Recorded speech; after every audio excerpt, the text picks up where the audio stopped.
할렐루야. 예수 그리스도 이름으로 하나님 말씀 증거하겠습니다. 우리 다 같이 성경 말씀 마태복음 5장 7절을 보겠습니다. 마태복음 5장 7절.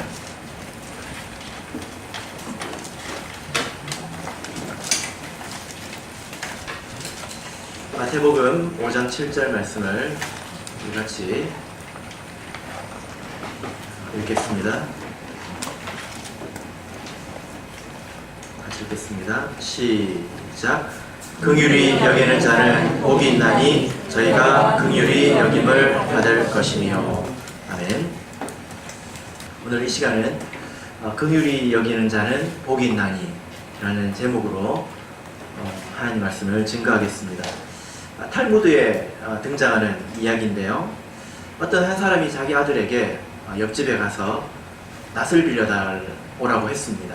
그래서 이 아들이 순종을 해서 옆집에 가서 낫을 빌려달라고 부탁을 했습니다. 근데 그 옆집 사람이 모질게도 거절을 했습니다. 그럼 참 기분 나쁘지 않습니까? 그런데 며칠 후에 이 사람이 또 낫을 빌리러 집에 온 거예요.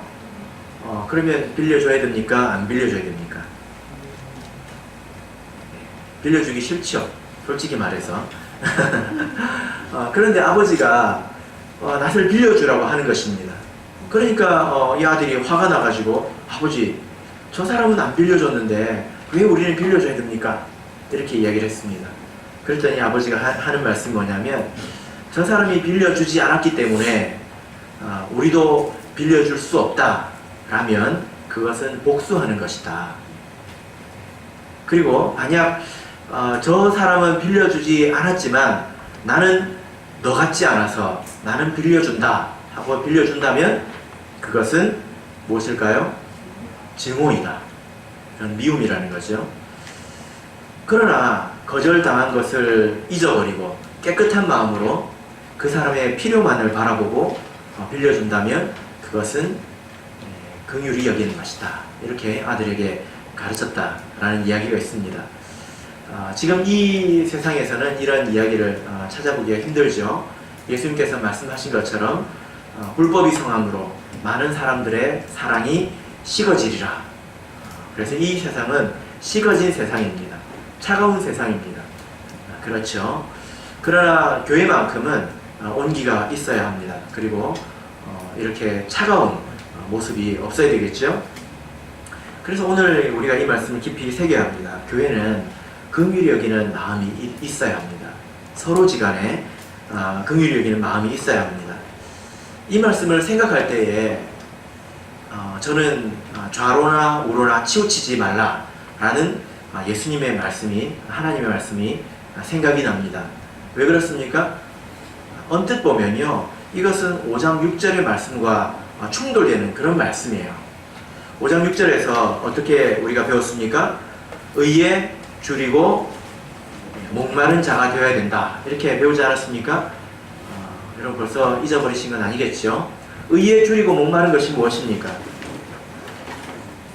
하나님의 뜻이 이 땅에 이루어지기를 간절히 바라는 것입니다. 하나님의 뜻이 무엇입니까? 교회와 우리 성도가 거룩해지고 온전해지는 것입니다. 하나님의 나라가 이 땅에 임하는 것입니다. 그리고 그 일을 위해서 나도 희생하기를 원하는 것입니다. 그래서 나도 거룩해지는 거죠. 우리가 의에 줄이고 목마르다 보면요, 이 가슴이 요동칠 때가 있습니다. 무슨 말일까요?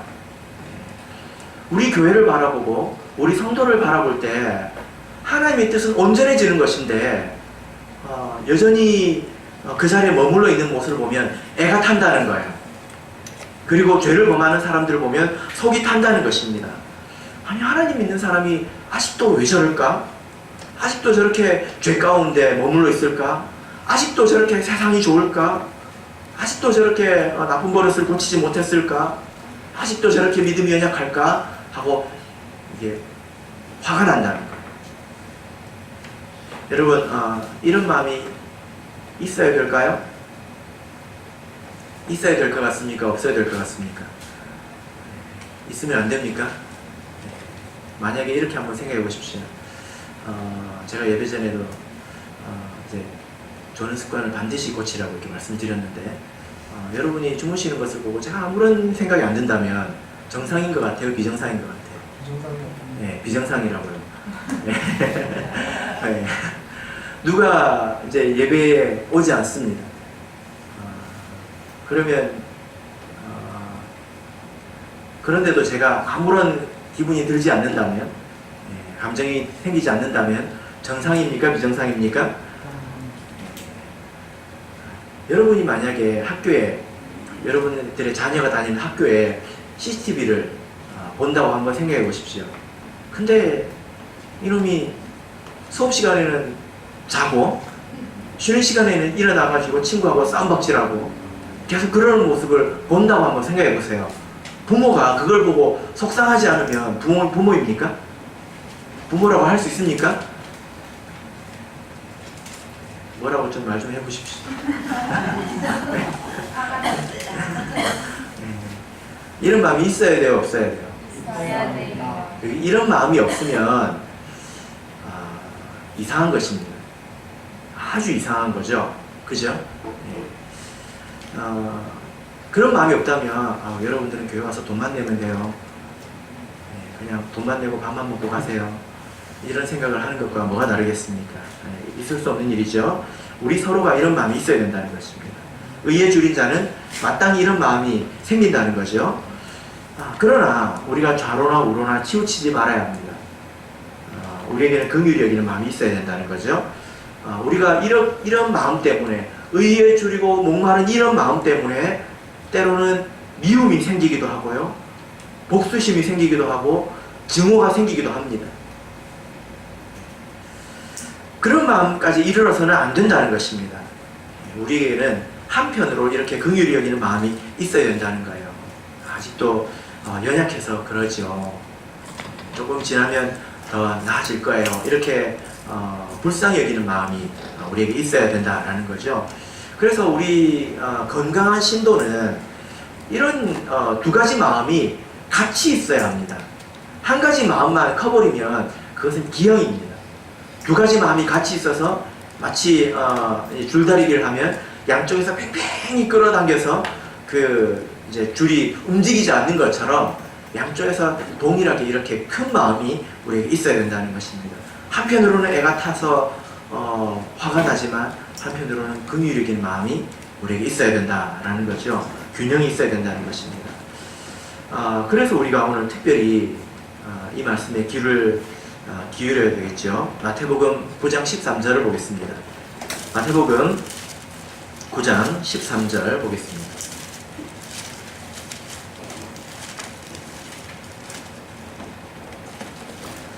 마태복음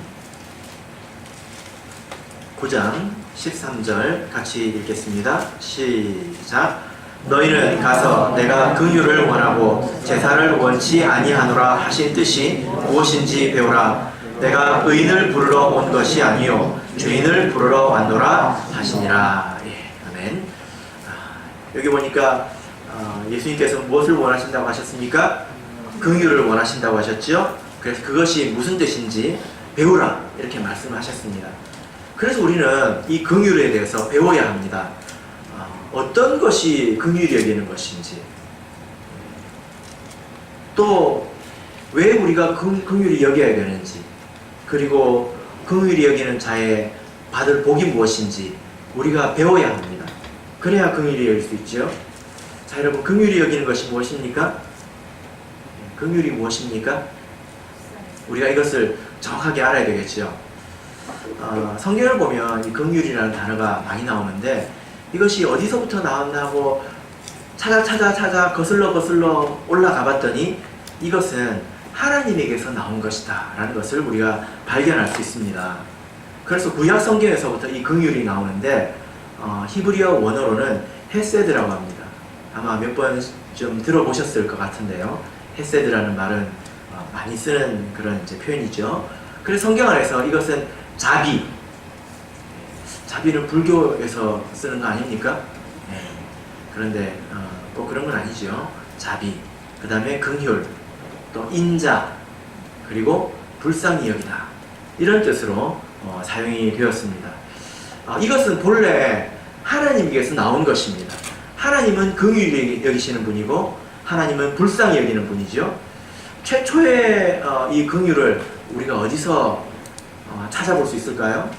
긍휼이라는 것은 이런 것이다. 우리가 찾아볼 수 있는 데가 있어요. 어디일까요? 창세기 3장입니다. 창세기 3장 21절을 보시면서 긍휼이라는 것이 이런 것이구나. 그리고 하나님은 이런 분이구나. 우리가 마음속에 새겨야 되겠죠. 창세기 3장 21절 우리 같이 읽겠습니다. 읽겠습니다. 시작. 여호와 하나님이 아담과 그 아내를 위하여 가죽옷을 지어 입히시니라. 하나님께서 아담과 하와를 위해서 가죽옷을 지어 입히셨다 라는 내용 가운데 우리는 하나님의 긍휼을 찾아볼 수가 있습니다. 무슨 말일까요? 이 내용은 아담이 하와가 선악과를 따먹은 그 이후에 생긴 일이죠. 그죠? 이것은 그냥 하나의 과일을 따먹은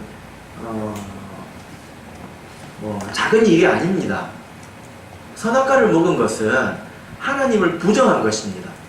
이것은 마치 하나님과의 관계를 끊어버리려고 한 것입니다. 그래서 선악과를 따먹은 동기가 무엇입니까?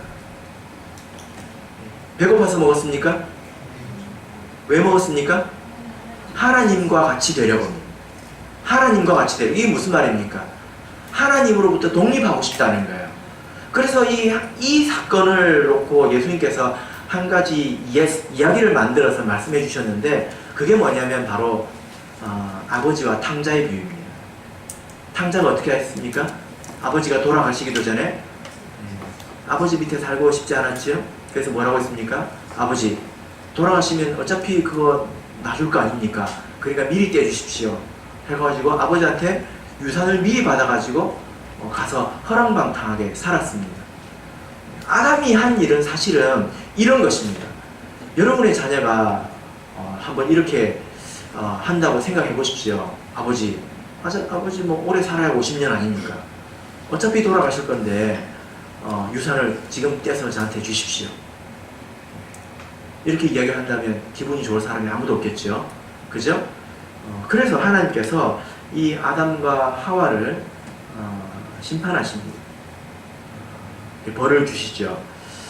그런데 그 심판하시는 이 와중에 가죽옷을 지어 입히신 거예요.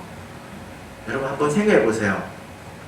하나님께서 왜 가죽옷을 지어 입히셨을까요?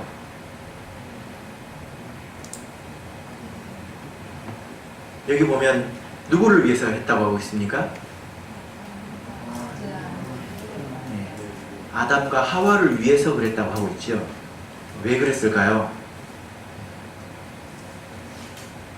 에덴 동산 밖에는요 거칠기 때문에. 에덴 동산은 잔디도 보들보들하고 나뭇잎도 보들보들해가지고 그냥 빨가벗고 살아도 거칠 것이 없어요. 몸에 기스가 나지 않습니다. 근데 죄를 짓고 나서 이 에덴 동산 이 세상이 뭐가 생겼습니까? 엉겅퀴가 생기기 시작했어요. 엉겅퀴가 뭡니까? 가시덤불이죠. 그러니까 이 아담과 하와가 그런 데 가서 뭐 해야 돼요? 땅을 갈고 밭을 일구어서 먹고 살아야 돼요. 그런데 맨살로 가면 어떻게 됩니까? 한 번도 그래 본 적 없는 이 아담이 가면은 끓기고 찍히고 얼마나 아프겠어요. 그죠? 그래서 하나님께서 그 아담과 하와가 지은 죄는 지은 죄이지만 또 괘씸하지만 또 공의롭게 심판을 해야 되지만 그가 처한 상황은 그가 앞으로 살아야 될 인생은 한편으로 또 불쌍하다는 것입니다. 그것이 너무나 거칠기 때문에 그것을 불쌍하게 여겨주신 것입니다. 그래서요 긍휼히 여긴다는 것은 그가 지은 죄와 별개로 그 사람이 처한 상황을 불쌍히 여겨주는 것을 말하는 것입니다.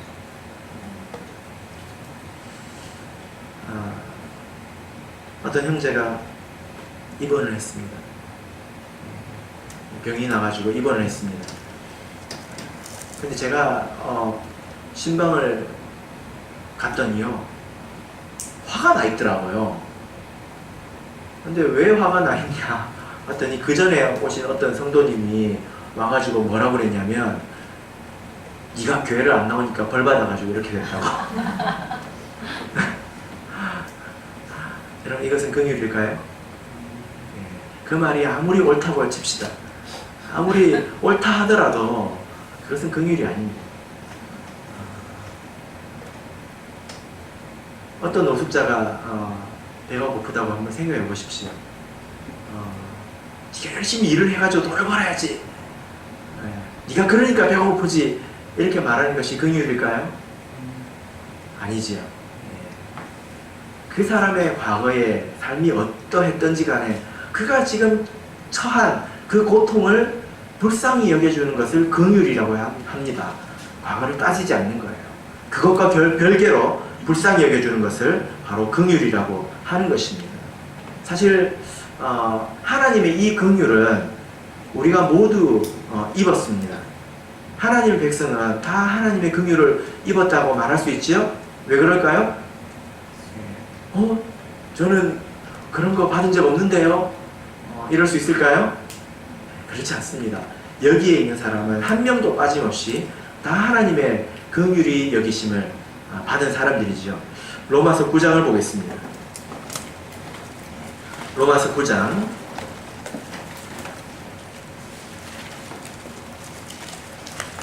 15절, 16절을 보겠습니다. 로마서 9장 15절, 16절 말씀을 같이 읽겠습니다. 시작. 모세에게 이르시되 내가 긍휼히 여길 자를 긍휼히 여기고 불쌍히 여길 자를 불쌍히 여기리라 하셨으니, 그런즉 원하는 자로 말미암음도 아니요 다른 박질하는 자로 말미암음도 아니요 오직 긍휼히 여기시는 하나님으로 말미암음이니라. 여러분, 이 말씀의 뜻이 뭐냐면요, 이것은 우리가 얻은 구원에 관한 말씀입니다. 어떤 사람이 구원을 얻느냐? 사람이 구원받기를 바란다고 해서 구원을 받습니까? 그렇습니까? 아니면 구원을 얻기 위해서 열심히 노력한다고 해서 구원을 얻습니까? 여러분, 그런 것 같습니까? 만약에 그렇다면 여기에 있는 우리는 구원받지 못했을 것입니다. 여러분이 어떻게 이 자리에 오게 됐는지 한번 생각을 해보십시오. 원하는 순서대로라면, 열심히 노력한 순서대로라고 하면 우리는 이 자리에 있지 못합니다. 제가 교회사를 이렇게 공부하면서 옛날 중세시대에 수도사들이 어떻게 살았는지 제가 좀 본 적이 있는데요. 정말로 기가 막혀요. 그 사람들은 더러운 것과 구별되어서 하나님만 섬기고 싶고 구원받고 싶어가지고 수도원으로 떠났습니다. 세상이 너무나 오염됐기 때문에 수도원으로 떠났습니다. 근데 그 수도원이 어디 있습니까? 사막에 있습니다. 그리고 어떤 사람은 이제 고행을 했는데요, 탑을 쌓았습니다. 탑 높이가 20m 정도 됩니다. 근데 그 꼭대기에 가면 그 면적이 얼마나 되냐면 아마 이 상판 정도 될 겁니다. 누울 수 없습니다. 겨우 뽀송시 서 있을 수 있는 그 정도 공간에서 그 사람은 서서 계속 살았습니다. 거기서 서가지고 밥도 먹고 기도도 하고 말씀도 읽고 그러면서 살았습니다. 무엇을 위해서? 구원을 얻기 위해서. 근데 그 사람이 진리를 알았습니까? 아니요. 그 사람이 성령을 받았습니까? 아니요. 순서로 따지자면 그 사람들은 우리보다 훨씬 앞에 있는 사람들이죠. 여러분들은 이 자리에 어떻게 오게 됐습니까? 되게 원해가지고 오셨죠? 아니죠. 사실 끌려왔죠. 핍박받지 않기 위해서.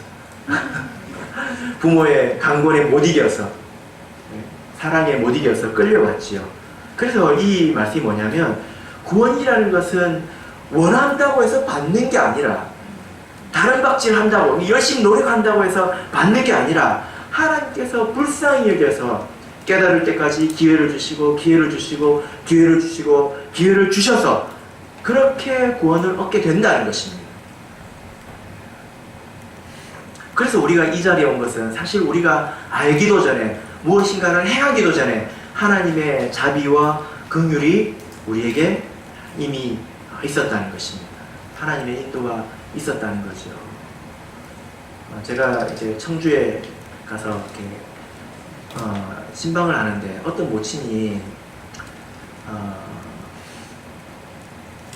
이제 자기가 교회에 들어온 과정을 이렇게 말씀을 해주시는데 이분이 그 장흥에 있는 이렇게 자기가 잘 아는 사람 집에 가서 뭔가 도와주고 있는데 자기는 교회 갈 줄 모르고 목자님하고 작전에 말려가지고 교회를 갔대요. 자기가 가고 싶어서 간 게 아니라 말려가지고 꼬여가지고 갔다는 거예요. 근데 거기 가서 성령을 받았습니다. 성령을 받고 3일 뒤에 자기가 이제 꿈을 꿨는데 누가 문을 똑똑똑 두드리더래요. 그래서 누구세요? 하니까 나 예수다. 예수가 왔다. 이렇게 이야기를 하더래요. 그리고 그분이 세례를 받고 구원을 얻으셨습니다. 자기가 원해서 왔습니까? 아니죠. 하나님께서 먼저 불쌍히 여기시고 불러주신 것입니다.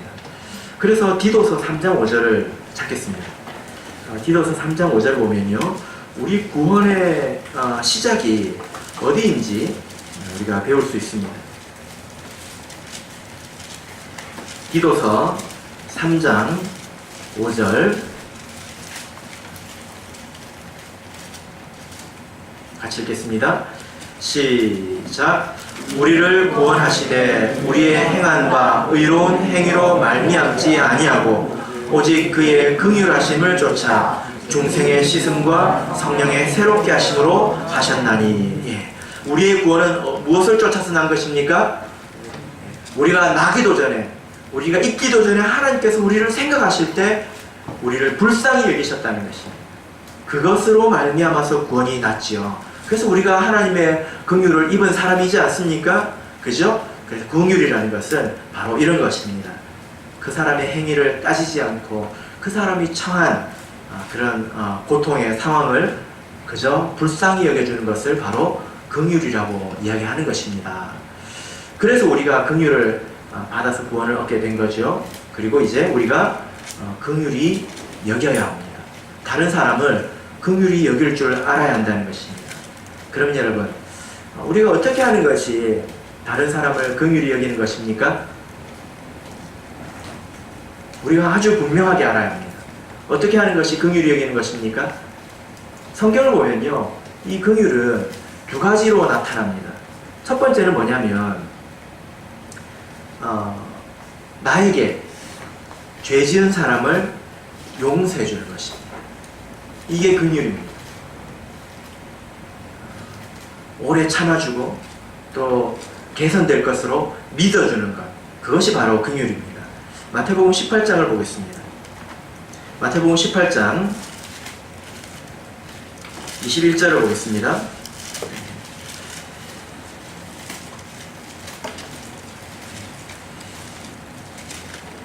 우리가 긍휼히 여기는 것이 무엇인지 알아야 긍휼히 여기겠죠. 마태복음 18장 21절 같이 읽겠습니다.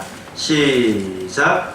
그때에 베드로가 나와 가로되 주여, 형제가 내게 죄를 범하면 몇 번이나 용서하여 주리까? 7번까지 하오리까? 예. 유대인의 율법에 보면 다른 사람이 자기에게 잘못을 하면 3번까지는 용서를 해주라고 가르치고 있습니다. 여러분은 몇 번 정도 용서해 주십니까? 3번 용서하면 굉장히 대단한 거죠. 그런데 베드로가 예수님에게 칭찬을 받고 싶었나 봐요. 거기다가 무려 몇 번을 더했습니까? 4번을 더 해가지고 7번까지 용서할까요? 지금 이렇게 이야기한 거예요. 이건 무슨 말입니까? 예수님 칭찬해 주세요, 이 뜻이거든요. 근데 우리가 여기서 오해하지 말아야 합니다. 지금 누구한테 죄를 범한 것입니까? 잘 읽어보세요.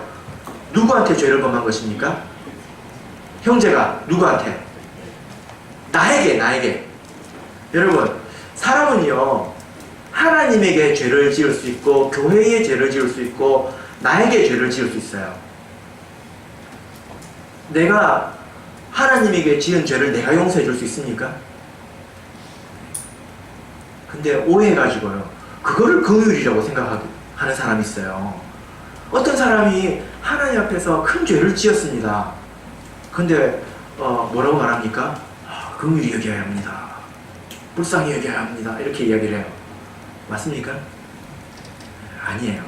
그래서 21절 앞부분을 보면 15절 보세요. 15절, 내 형제가 죄를 범하거든, 이렇게 나와 있죠. 하나님에게 대해서 죄를 범했다든지 교회의 죄를 범했다든지 이런 범죄에 관해서는 15절부터 20절까지 말씀을 적용해야 합니다. 하나님께 대한 범죄를 했을 때 긍휼히 여기고, 나에게 죄를 범하면 심판하려고 그러고, 이건 완전히 거꾸로 하는 거죠. 그죠? 그래서 여기 보십시오. 형제가 죄를 범하면 어떻게 합니까? 먼저 권면해야 합니다. 근데 그 권면을 듣지 않으면 증인을 불러다가 권면해야 합니다. 그것도 듣지 않으면 어떻게 해야 합니까? 교회가 권면해야 합니다. 교회의 말도 듣지 않으면 어떻게 해야 됩니까? 이방인과 세리와 같이 여기라고 합니다. 이 말이 뜻은 뭐냐면 끊어버리라는 것입니다. 구약성경에 보면 진 밖으로 내어 쫓으라, 백성 가운데서 내어 쫓으라 하신 것처럼 끊어버리라는 것입니다. 그런데 나에게 죄를 범하면 어떻게 해야 합니까? 증인을 불러다가 권면하고 교회에 말하고 그래야 됩니까? 예수님께서 뭐라고 말씀하셨죠? 22절을 읽겠습니다. 22절 읽겠습니다. 시작. 예수께서 가라사대 내게 이르노니 7번뿐 아니라 70번씩 7번이라도 할지니라. 예수님께서 베드로에게 뭐라고 말씀하셨습니까? 베드로가 되게 민망했을 것 같아요. 자기는 지금 율법보다 2배 더 이상 완전한 수 7을 이야기를 했는데 예수님께서 뭐라고 하셨습니까? 참 무안했을 것 같아요. 70번씩 7번입니다. 7번, 70번 뭉탱이가 몇 개 나와야 된다는 거예요? 7 뭉탱이가 나와야 된다는 거예요. 그럼 총 몇 번입니까? 490번이죠. 그러면 이제 세야 됩니다. 바로 정자를 그어가면서 490번. 491번만 돼봐 내가 목을 칠 테다. 그러라는 이야기입니까? 네. 무슨 말입니까? 이것은 횟수를 말하는 게 아니라 끝없이 용서해야 된다는 거예요. 끝없이 용서해야 된다는 것입니다. 그 이유가 무엇입니까? 23절부터 35절까지의 비유를 통해서 예수님께서 말씀하셨습니다. 우리 같이 한번 읽어볼까요? 우리가 알고 있기 때문에 읽어보는 것으로 족할 것 같습니다. 23절부터 35절까지 말씀을 저와 여러분이 한 절씩 교독하겠습니다. 23절, 이러므로 천국은 그 종들과 회개하려 하던 어떤 임금과 같으니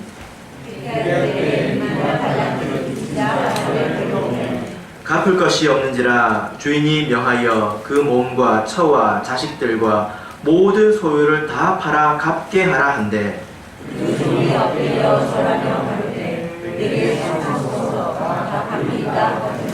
그 종의 주인이 불쌍히 여겨 놓아 보내며 그 빚을 탕감하여 주었더니 그 종이 나가서 그에게 떼어나온 빚은 종말 하나를 만나 들어 오르자고 전에 빚을 탕감하며 그 동관이 엎드려 간구하여 가로되 나를 참아주소서 갚으리다 하되 허락하지 아니하고 이에 가서 저가 빚을 갚으러 오게 가두거늘 그 동관들이 그것을 보고 심히 민망하여 주인에게 가서 그 일을 다 고하니 이에 주인이 저를 불러다가 말하되 악한 종아 내가 빌기에 내가 내 빚을 전부 탕감하여 주었거늘 내가 너를 불쌍히 여긴 것 같이 너도 내 동관을 불쌍히 여김이 마땅치 아니하냐 하고 주인이 노하여 그 빚을 다 갚도록 저를 목조들에게 주시니라. 너희가 각각 중심으로 형제를 용서하지 아니하면 내 천부께서도 너희에게 이와 같이 하시리라. 여러분 여기서 보면 1만 달란트 빚진 자가 나오지 않습니까? 여러분 1만 달란트면 얼마 정도 될 것 같습니까? 네, 여기 거의 채울 것 같습니다. 네? 여기를 가득 채울 것 같습니다. 네. 그럴 수도 있습니다. 1만 달란트가 얼마냐면요, 제가 궁금해서 최근 시세로 계산을 해봤어요. 얼마 정도 되냐면요, 13조 원 정도 됩니다.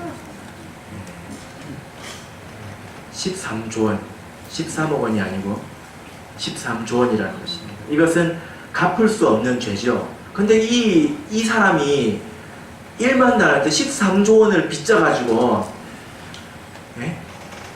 주인한테 가서 뭐라고 그럽니까? 갚을게요. 이렇게 이야기해요. 갚을게요. 이렇게 이야기한다고요? 그 말을 믿을 수 있어요? 없어요? 네? 지키지도 못할 말을 자기 하고 있지 않습니까? 얼마나 난처하고 자기 딸린 식솔들도 있고 얼마나 괴로우면 그렇게 이야기하겠습니까? 그래서 주인이 불쌍히 여기서 놓아주었습니다. 이건 무슨 말입니까? 1만 달란트 빚진 자가 누구입니까? 우리입니다. 나입니다. 내가 하나님 앞에서 지은 죄가 그와 같이 갚을 수 없는 정도라는 거죠. 그죠? 그런데요, 나와 하나님 사이에만 빚이 있는 게 아니라 사람과 사람 사이에도 빚이 있다는 것입니다. 사람과 사람 사이에 그 사람이 빚을 탕감받고 나가다가 누굴 만났습니까? 자기에게 빚진 자를 만났습니다. 얼마요? 100데나리온. 100데나리온은 얼마 정도 될까요? 데나리온은 1당입니다. 10만원 쳐봅시다. 얼마입니까? 1000만원입니다. 1000만원. 자기는 얼마 빚을 탕감받았어요? 13조 원. 근데 1000만원 빚진 사람을 어떻게 합니까? 멱살 잡고 내 돈 내놔 이러고 하고 갚을 때까지는 절대 놓아주지 않겠다고 그러죠. 이게 무슨 말입니까? 다른 사람이 나에게 지은 죄에 대해서 원한을 풀지 않는 걸 말해요. 그러니까 우리가 무엇을 알아야 됩니까? 하나님께서 그 사람도 1만 달란트 빚을 탕감해 줬다는 것을 알아야 합니다. 하나님은 우리 모두를 다 용서해 주셨죠. 그런데 내가 그 사람에 대해서, 다른 사람에 대해서 그 작은 것을 용서해 주지 못하고 용납해 주지 못한다면 하나님께서 뭐라고 말씀하실까요? 너도 13조 원 갚아라. 이렇게 말씀을 하신다는 것입니다. 여러분, 그래서요, 우리가 다른 사람이 나에게 지은 죄에 대해서 끊임없이 용서해 줘야 합니다. 그것이 바로 긍휼히 여기는 것입니다. 다른 사람이 나에게 지은 죄가 아무리 커 보인다 한들 내가 하나님 앞에 지은 죄에 비하면 그것은 아무것도 아니라는 거죠. 여러분, 그래서요, 하나님께서 우리를 어떻게 불쌍히 여겨주시는지 생각을 해보시기 바랍니다. 하나님은 우리가 어떤 잘못을 했는지 다 아시죠? 그죠? 하나님 말하고 다닙니까? 하나님께서 그런 걸 사람들한테 알려주십니까? 그게 이미 하나님의 자비입니다. 하나님은 다 아시는데 말을 안 하시잖아요. 그죠? 그게 고맙죠? 안 그래요? 하나님께서 나는 네가 작년 여름에 한 일을 알고 있다. 이런 이야기 하고 다니시면 우리가 교회 올 수 있을 것 같습니까? 네? 네, 저도 설교도 못합니다. 그렇죠. 이것이 하나님의 자비고 긍휼입니다. 그것을 생각한다면 우리도 다른 사람의 죄와 허물에 대해서 말하지 말아야 합니다. 그것이 마땅하죠. 그래서 이 긍휼이라는 것은 이렇게 사람을 용서해 주는 것을 말하는 것입니다. 성경에 보면 이 긍휼은 두 가지로 나타난다고 말씀드렸는데, 두 번째 긍휼은 무엇일까요? 첫 번째는 죄를 용서해 주는 것이고, 두 번째는 죄의 열매에 대한 것입니다. 죄의 열매가 무엇입니까? 삶의 고통이죠. 그래서 이 긍휼히 여긴다는 것은 실제적으로 도움을 주는 것을 말합니다. 야고보서 2장을 보겠습니다. 야고보서 2장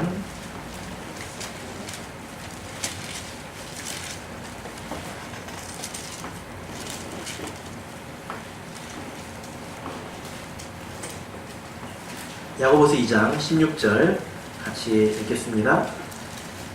야고보서 2장 16절 같이 읽겠습니다. 시작. 너희 중에 누구든지 그에게 이르되 평안히 가라, 더욱게 하라, 배부르게 하라 하며 그 몸에 쓸 것을 주지 아니하면 무슨 이익이 있으리요. 여러분 한번 생각해 보십시오. 우리가 다른 사람을 마음으로 불쌍히 여기면서 그의 문제에 대해서 도움을 주지 않는다면 그 마음이 무슨 소용이 있겠습니까? 그래서 이 성경의 그 속담 가운데도 이게 이제 외국 속담인데요. 내가 감사하는 마음을 가지고 표현하지 않으면 그것은 선물을 쌓고 주지 않는 것과 같다고 이야기합니다. 내가 아무리 마음으로 불쌍히 여기는 마음이 있어도 그 사람에게 실제적으로 도움을 주지 않는다면 그것은 없는 것과 같습니다. 그럼 하나님을 생각해 보십시오. 하나님께서 사람을 불쌍히 여기서 가죽옷을 지어 입히지 않으셨습니까? 그리고 육신을 입고 이 땅에 내려오셨습니다. 그리고 십자가에 달려 죽으셨습니다. 그리고 어떤 사람이 병을 가지고 나왔을 때 병을 고쳐주셨습니다. 그리고 뭐라고 말씀하셨습니까? 다서 가시는 죄를 범하지 말라고 하셨습니다. 그래서 예수님께서는 불쌍히 여기는 마음을 가질 뿐만이 아니라 자기가 가진 능력으로 그걸 자기 몸을 허물어서 다른 사람을 불쌍히 여겼다는 것입니다. 실제적으로 도와주셨다는 거죠. 그래서 우리가 하나님을 믿는 사람이라면 눈치가 빨라야 합니다. 이게 무슨 말일까요?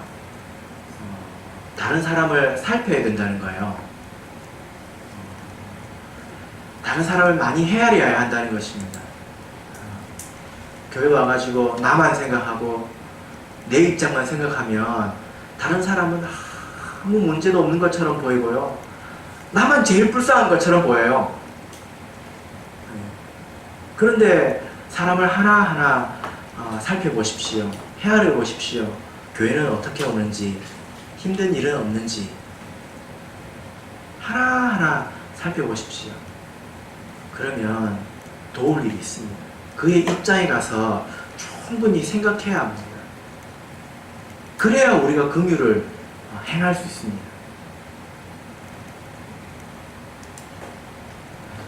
우리가 아무 생각 없이 살면요, 이 긍휼이라는 것을 1년에 한 번도 행해볼 수 없어요. 행해볼 수 없어요. 그래서 여러분 주변 한번 돌아보십시오. 어떻게 교회로 왔을까? 지난 일주일 동안 어떻게 살았을까? 우리 어진이는 안 믿는 가정에서 혼자 신앙생활을 하고 있는데 힘든 건 없을까요? 보세요. 어진이가 고개를 푹 숙이고 있습니다. 예. 하나하나 헤아려야 된다는 것입니다.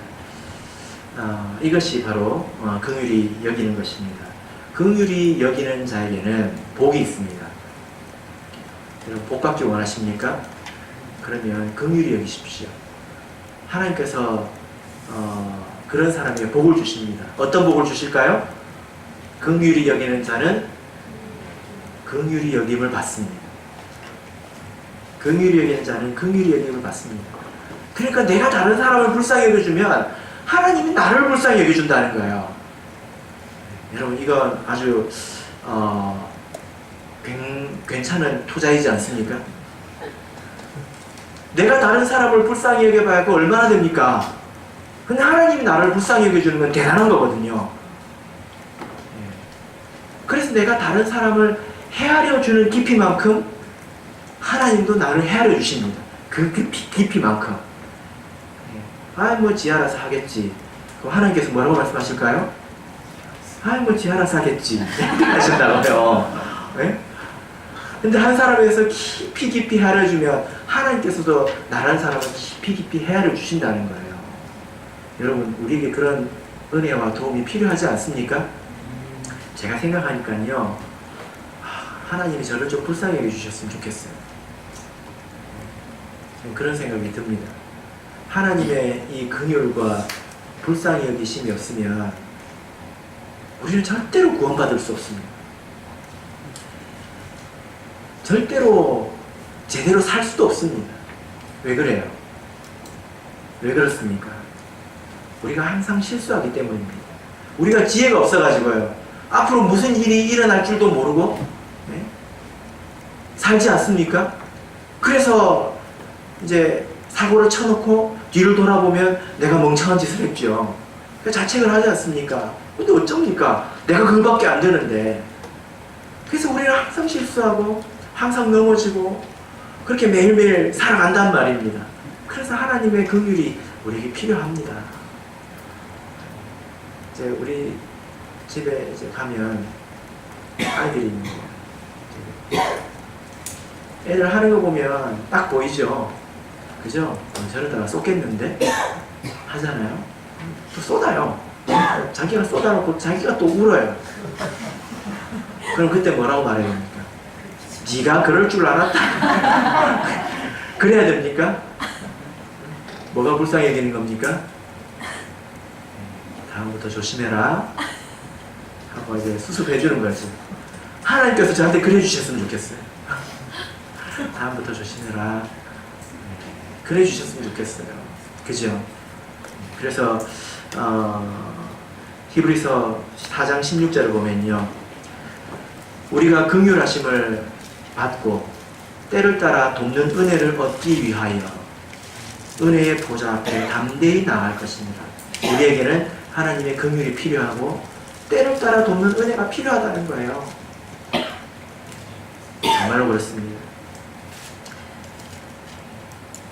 그래서 이것이야말로 남는 장사이고 아주 지혜로운 투자이죠.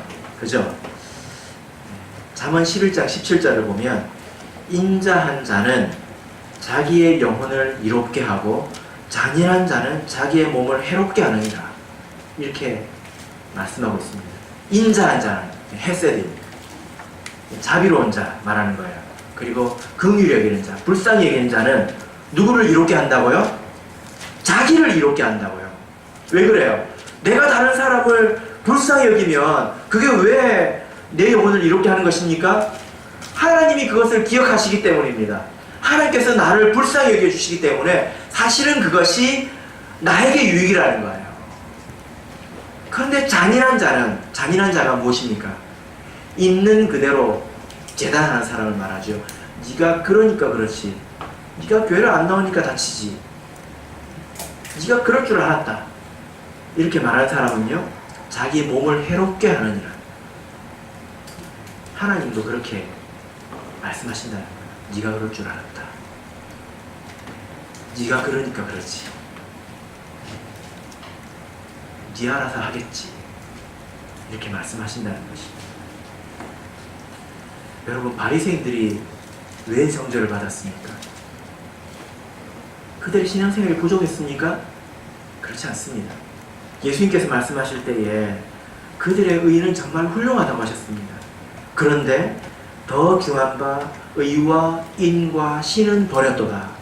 여기서 말하는 인이라는 것이 바로 긍휼을 말합니다. 이 바리새인이라는 사람들이 왜 저주를 받았느냐, 왜 화 있을진저 이렇게 저주를 받았느냐, 다른 사람을 불쌍히 여길 줄 몰랐다는 거예요. 그래서 하나님께서도 그들을 불쌍히 여기지 않은 것입니다. 자비를 베풀지 않으셨습니다. 그래서 우리 그리스도인은 먼저 하나님께 자비를 받은 사람이고 불쌍히 여김 받은 사람이지요. 그래서 우리도 마땅히 다른 사람을 불쌍히 여겨야 합니다. 그러면 그것이 반드시 우리에게 복으로 돌아옵니다. 그래서 나중에 하나님께서 내 마음을 아시는구나, 헤아려 주시는구나, 우리가 이것을 알게 될 것입니다. 바라옵기는 저와 여러분이 이 긍휼을 배워서 긍휼이 넘치는 우리 참예수교회가 될 수 있도록 애써주시기 바랍니다. 그 가운데 우리 모든 성도님들의 인생에 하나님의 자비가 임할 줄로 믿습니다.